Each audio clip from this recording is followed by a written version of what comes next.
Hello ladies and gentlemen, and welcome back. I'm World Dragon, and we are once again going to take another look at All Quiet in the Trenches. Now, you may ask why now, but it's because I sniff the next update on the wind. I don't know when, but I feel like in another month or two we are going to be getting that new update. So I'm going to go and refamiliarize myself with the game and do another playthrough. We still need to attempt to. We're not going to activate the tutorial. We are going to go single save mode. We still need to attempt to make it to the second home leave with all of our troops intact. For that reason alone, I am going to play on normal mode once again.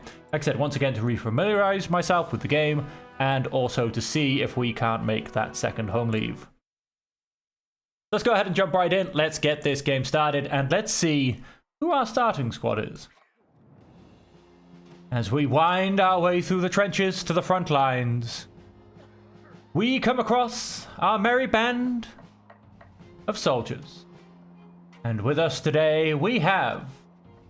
Where are we? Oh, there's a Fram.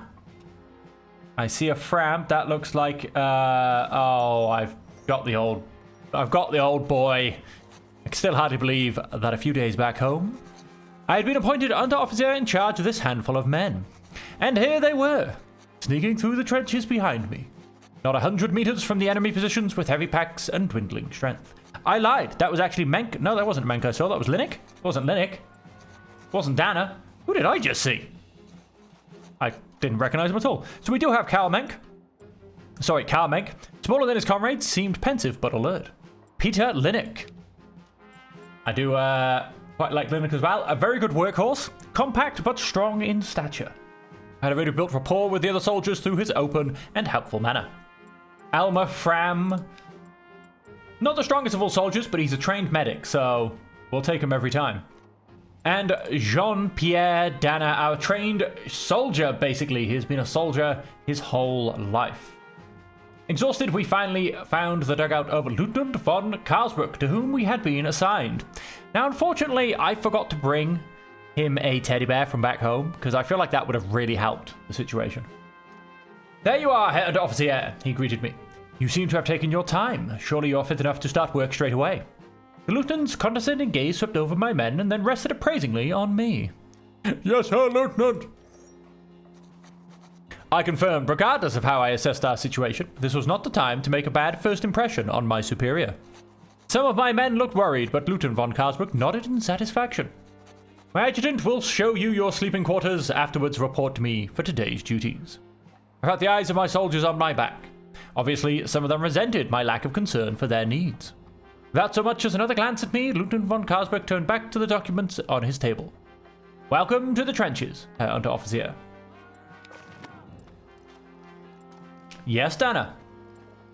We only have the rations that we took with us. Quick, somebody run down the corner shop. You just in time have assigned your group to night watch. Assign a few men to it. Let's just send the rest to the supply depot where you'll get provisions for the next few days. Right, so night watch. Ooh, I'm going to say you're completely by the book. You're neutral. You're also the two least tired.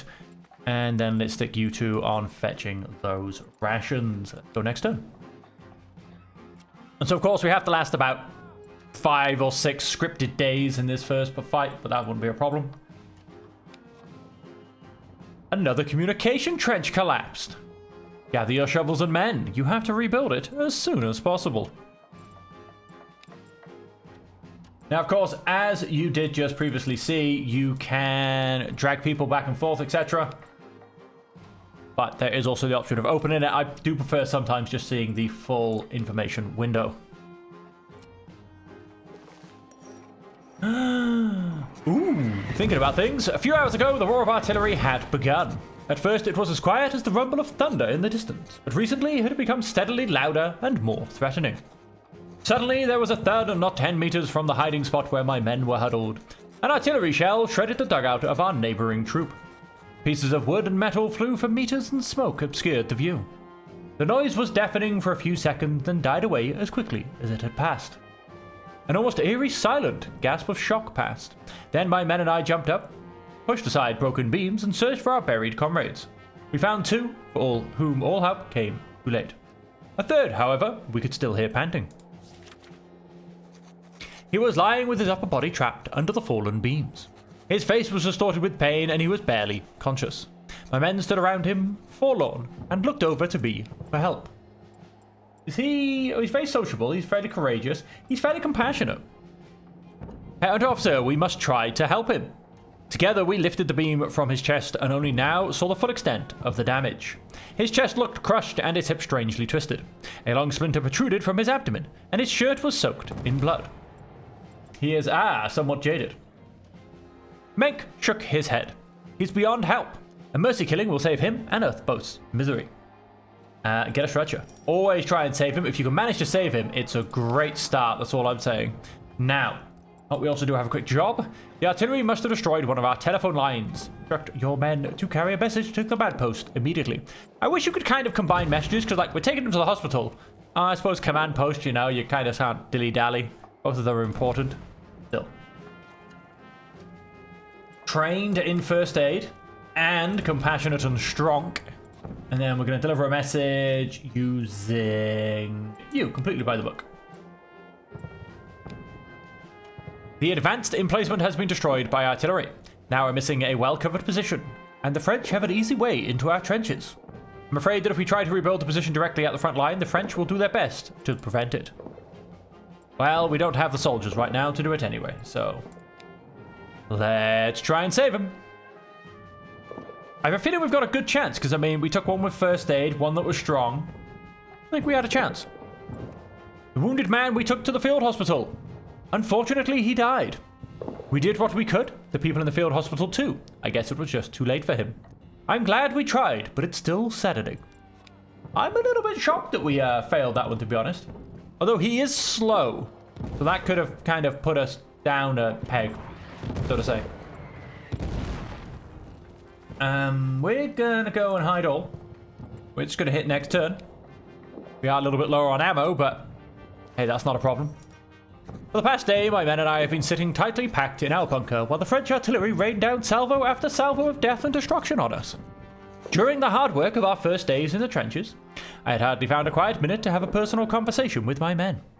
So now they were sitting next to me, tense and still mostly strangers, and I fervently hoped that they would survive the shelling unscathed. The silence between us was in sharp contrast to the constant droning outside.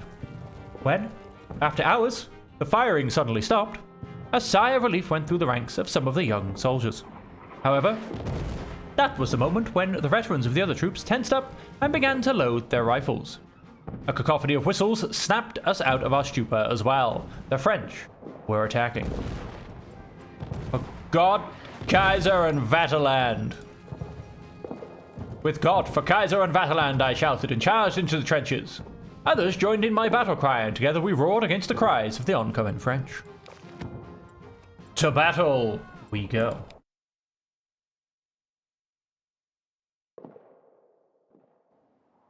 Let's jump straight in. Now, of course, again, this is the tutorial battle. Most of us by now who have been watched any of my series before, this is very much not the first time I played this game. We all know what happens. We all know what's going on. Hopefully I get away all scot-free, and we'll see.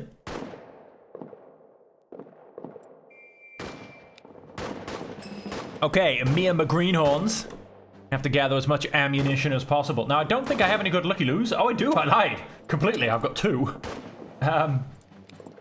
We'll have a quick peruse through these things. And we'll start collecting some ammunition, it seems. That's it next turn. The French! The French are coming! I don't know why you'd shout that in a French accent in a German trench. It's probably not a good idea. But, hey, why not? We are being shot at. Who would have thought? Just a bit of ammunition and first aid supplies. The enemy is focusing us to take cover.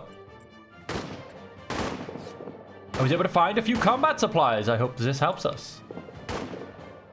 Oh, we got a hand grenade. And we have lots of ammunition. So now we are being suppressed, but I still just want to kind of make a run for it. So I'm going to do the usual and retreat over here.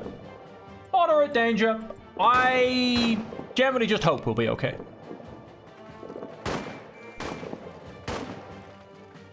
I mean, you usually don't get shot in this battle. You just get destroyed by artillery later on in the scripted explosion.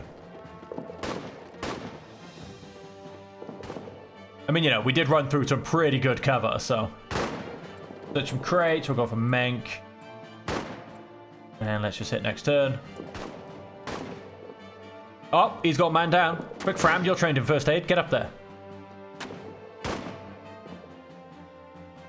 Everybody put a finger in all the bullet holes. We'll hold him together through sheer force of will.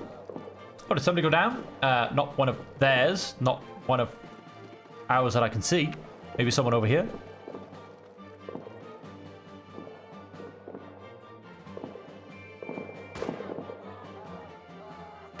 I can hear people screaming everywhere. It's terrifying. I was able to find some ammunition. Beautiful. Let us go. That is beautifully flanked.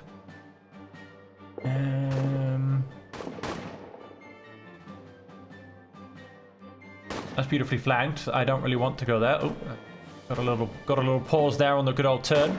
Almost no danger. Now these guys are holding them off here, so they are going to flood in there. These guys are going to flood in this way. I should potentially start moving back a little bit more. Let's go for it. I've got a grenade. They come too close. I'll blow them up. Hey! Hey, what are you doing? Get back! Joke. Ah, he was just waiting to like, man it the hell up. Okay, can we grenade these guys now? There was a lot of artillery going off. Oh, we're running? We don't have a choice?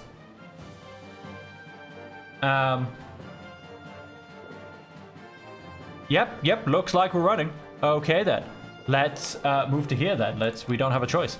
Heads down artillery. Yeah, I think it's our artillery. Few splinters got me. You will survive, mate. You'll survive. There are French over there. We have to get out of here. Okay then. Let's get into the smoke. We shall disappear like wraiths of the night. And so yes, let's go hide in this big thing of smoke.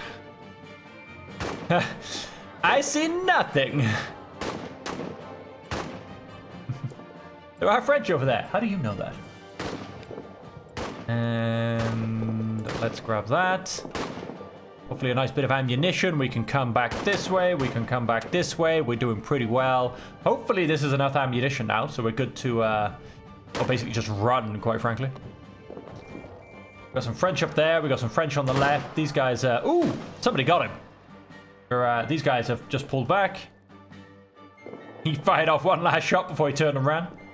Oh, the smoke was kind of cleared. We're falling back. Retreat to the next defensive line. We should provide cover. Didn't find any ammunition, but I did find some bandages. That's not good enough. I need more ammunition. I definitely don't have enough. And this is not really. It's an easy one, and one that really shouldn't be failed. It's good to have the early prestige boost. Let's move to where I've said. It's a nice bit of retreating. It's not too far. And let's see if we can find some more ammunition. If any more pops up on the list. We've got the French are pretty close. They're also coming in this side as well. And of course, if we attempt to pick up any ammunition, it is a pause, because we will have to stand there whilst we pick it up. Task completed. That should be enough, right? Okay. Okay. Okay, I'm game. I'm game. Oh, I'll go with you for that one. Oh, apparently there is something here. Find equipment. We've got some okay cover. We don't know what the danger is because we're not apparently in the field of view. Let's go there. And then wait for that artillery shell to hit us.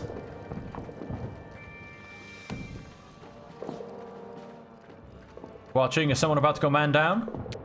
No, not yet. Maybe? Hard to tell. We will get someone go man down eventually. Okay.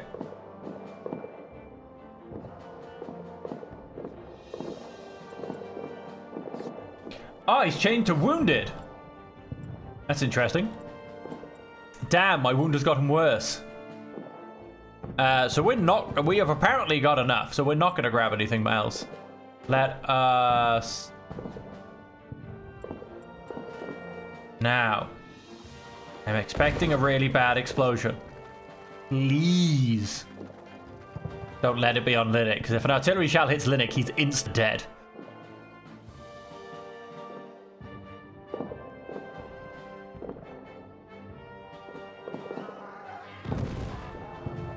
Oh, wait for it. Artillery shells are coming down. No, nothing quite yet. Oh, whoops, damn it.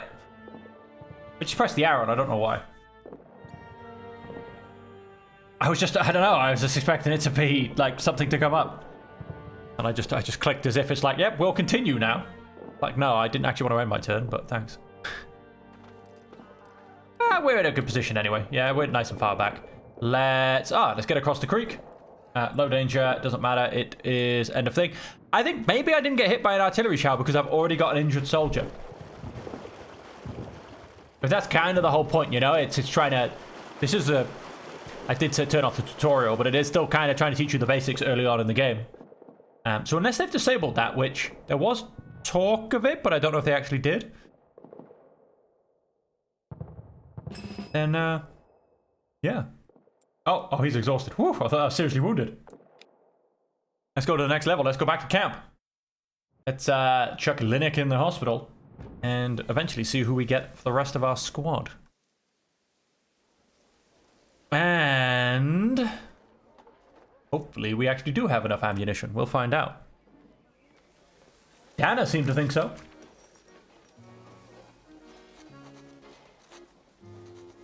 The explosions, gunshots, and screams still echoed in my ears. We had only been fighting for a few minutes, and yet it felt as if years had passed since this morning. And the everyday life back home a lifetime away. To be in the camp now, safely far behind the front, was surreal. The light-hearted chirping of the birds almost drowned out the dull rumble of the front and the cries of pain from the field hospital where we had taken Linux. My people lay down exhausted on the grass, surrounded by boxes of ammunition and equipment we had saved. Dirty and bloodied, some still pale and trembling. But soon the angry voice of the lieutenant in the distance abruptly broke the supposed peace, even before we could see him coming towards us amidst the tents. Hello, Lieutenant? I greeted him uncertainly. Lieutenant von Karsbrook looked down contemptuously at my people, most of whom were still sitting or lying on the ground, but seeing the ample supply of ammunition seemed to appease him. Good job, Herr Unteroffizier, he forced out against his visibly blazing anger. Not that it was a difficult task, but apparently, with this bunch of slops, you have to be happy if anyone shows even a modicum of competency. Our troops were in the best position for a counterattack, but no, the reserve was too cowardly to take advantage of this unique opportunity we had prepared for them. The lieutenant rumbled without prompting, and now the Herr Major accuses me, us, of having abandoned the trench line unnecessarily. A disgrace. Henceforth we will hold the line, come what may. Yes, Herr Lieutenant. Nodded. Lieutenant von Karsbrook nodded contentedly. Set up camp, Herr Unteroffizier. Sooner or later we'll get our chance to pay back the French. He ordered and left us to take out his displeasure on others. Poor others. So, good recovery added. Love that. Exceptional prestige. Love that. Hospital partially occupied. Not going to worry about that because we do have a good recovery. He should be back with us in a couple of turns. Ah, you're Linux Unteroffizier. I'm Sister Elizabeth Ritter. I organize our small field hospital here. Don't worry, Linux is doing pretty well. He will soon recover from his wounds. Good. Oh, hang on. Is there... Defeat is good? I agree. Have a lovely day. Welcome to our camp. It's a pleasure to meet you. I'm Anton Zielinski, your field cook. I'm afraid I can't cook anything for you right now, though, as your squad hasn't been allocated supplies yet. Let's go grab the supplies. You're the new group's Unteroffizier, right? Field Intendant Hennick, responsible for supplying the troops. I'll allocate some supplies to your group immediately. This should last you until the next supply shipment. Just got the delivery. Good. Right, now, yeah. In fact, yeah, we can sit next turn. Let's have 3 people setting up camp. Not going to quite be enough to do it in 1 turn, I don't think. I think it takes about 4 people 1 turn. But we might get lucky. Maybe we will just get it up to completion. When I met Elmer Fram, I was relieved. According to his file, he could also been a doctor in the field hospital, and I had expected him to be frustrated and hostile. But he seemed relaxed and composed about his appointment to simple military service. It takes me away from my work, he admitted. But what's a few months? He shrugged. It could also take longer. I love that. He looks like such just like... I don't know. He just looks like an angry old man. He looks like the disapproving, angry old man of the town. It could also take longer, I warned him. He looked at me as if I were unpatriotic or stupid. I spoke plainly. Listen, it's better that you prepare for different scenarios. I just can't promise you anything, and things here look more difficult than it initially seemed. My words got through to him. I could see it in his face. He looked frightened. In a few months, there will be an important conference of the Wednesday Psychological Society, of which I am a member, in Vienna. They will be expecting me at that date. All the esteemed experts will be there. I gulped and just spread my hands to show him that things were out of my hands. Concerned, he walked away afterwards. I think that's going to give him a negative trait. Well rested, remove. Feverish added, of course. Of course. What's a little bit of medical time without the fever? Change down to strain, though. That is going to help him a little bit. As opposed to being exhausted. Good mood added. And Fram didn't get a bad mood trait. What I'm after trying to say.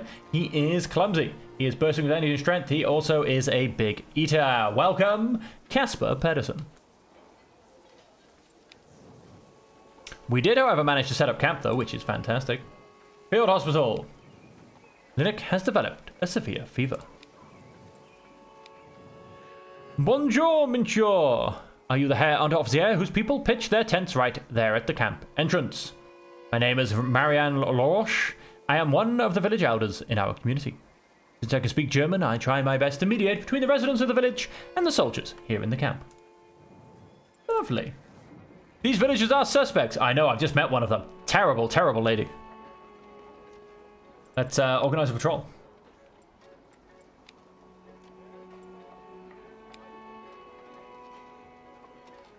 Now, Fram may be distant, which is a negative modifier for this one, I believe, but he is also trained in first aid, so, you know, I'm going to hope it's a good thing. We're going to go for Pedersen and Dana. And Mink can get a little bit of rest. Let's hit next turn.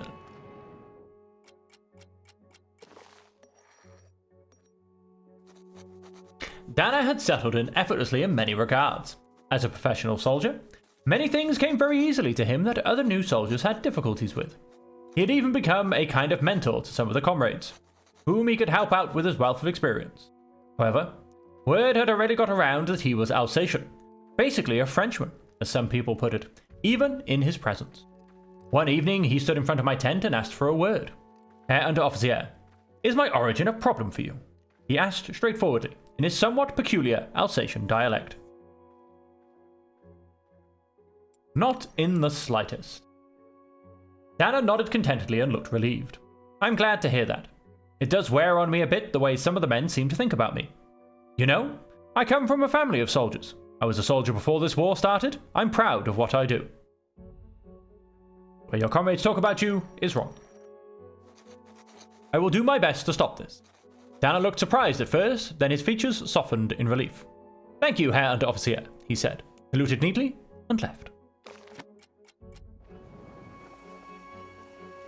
Oh, people want to go visit a pub. We have low supply stock. Awesome. Hospital is no longer partially occupied. I don't think there's anything else to add, so he is still feverish. There's a pub in the village. Pram and I would like to visit with your permission. Of course, this is going to very much hamper his recovery. But he is still on a good recovery, though, so hopefully with that, we can help get him back on his feet. Herr Major is planning an attack. Prepare your men for battle. We'll be at it again soon. We have a few prisoners of war in our camp, but need guarding until they can be moved to a prison. Who did he say wants to go to the pub? Ah, Fram. Well, sorry, Fram's busy. Fram has a almost dead soldier to look after.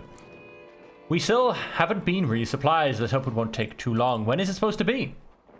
Should have been here a while ago. Okay then, try and terrify me right at the beginning of the game. Why not?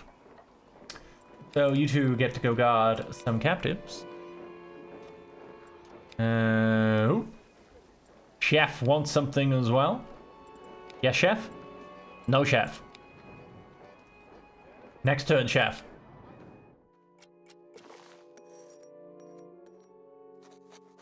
Every time I saw Meg, I almost didn't trust my own eyes. I could not help but wonder if that boy was old enough to be drafted. He was short, his shoulders narrow, and there was not a hint of peach fuzz on his cheeks, let alone a beard. Surely the young man would have his own uses. When he passed me, I acknowledged him with a nod. Good to have you with us, I told him with a smile. But Mank seemed to have noticed my initial doubts. I know I don't exactly have the stature of an ancient gladiator, but this isn't ancient Rome, is it? He asked and grinned cheekily. Meanwhile, he swiftly opened the internal magazine of his rifle with a soft click and checked the mechanical functionality of the weapon, presumably to underline his argument. You've got your wits about you. Keep that up and we won't have any issues.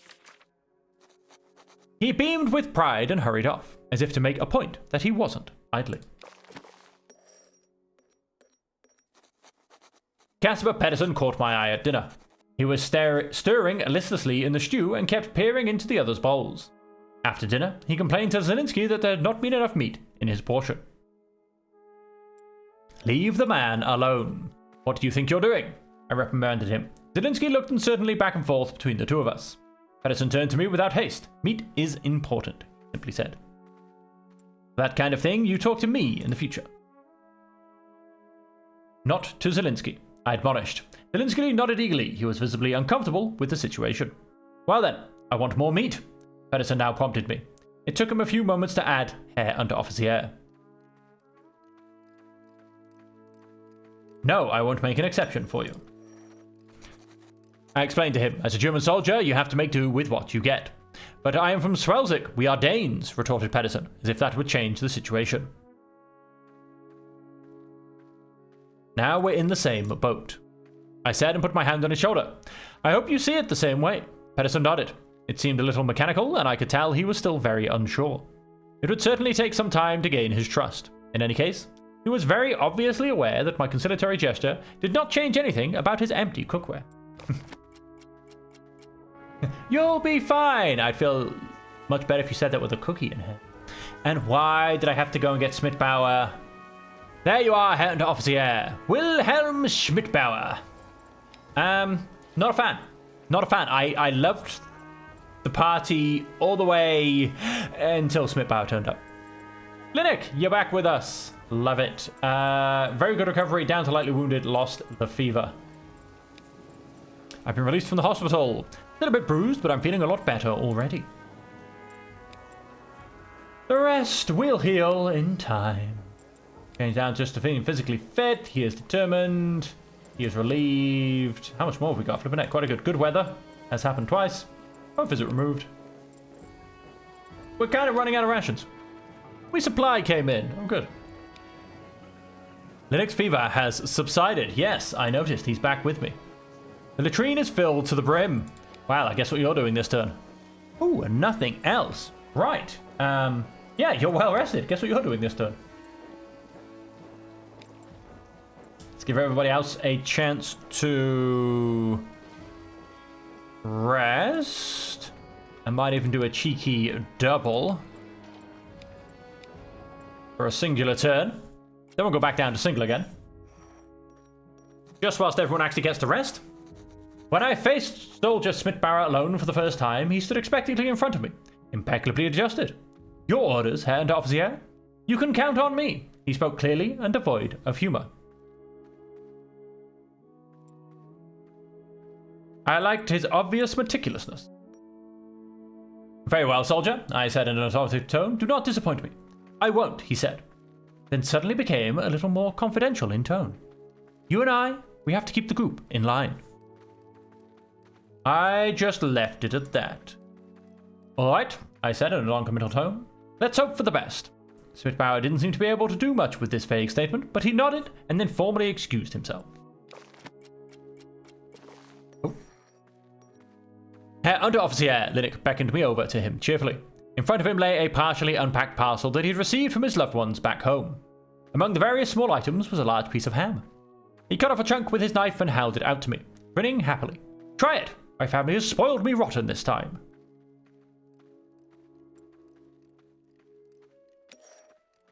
I thanked him but declined, but your comrades would surely appreciate a piece. He seemed a little surprised at first, but soon a smile spread across his face again. Good idea. I'll stop by the others later and see if they want a piece. Then he resumed looking through his package. Pedersen would definitely like a piece. Right, so first things first, whilst I remember, let's come here and let's put this back up to standard ration. Right, so yes, 5 turns should be just fine. No longer feels dejected, or he's no longer lightly wounded. Amazing. Strained was removed from both of them, just straight gone. Good weather was also removed. Right, so supplies have gone down. Well rested was added. Grateful was removed. We have changed our rations around a little bit. And everybody's in an excellent mood overall. Fantastic. Your unit is tasked with guard duty. And that is all we have. Right. So look at that. That's a beautiful state to be going into the first trench phase with. Let's send Dana and Spitbauer. Hit next turn.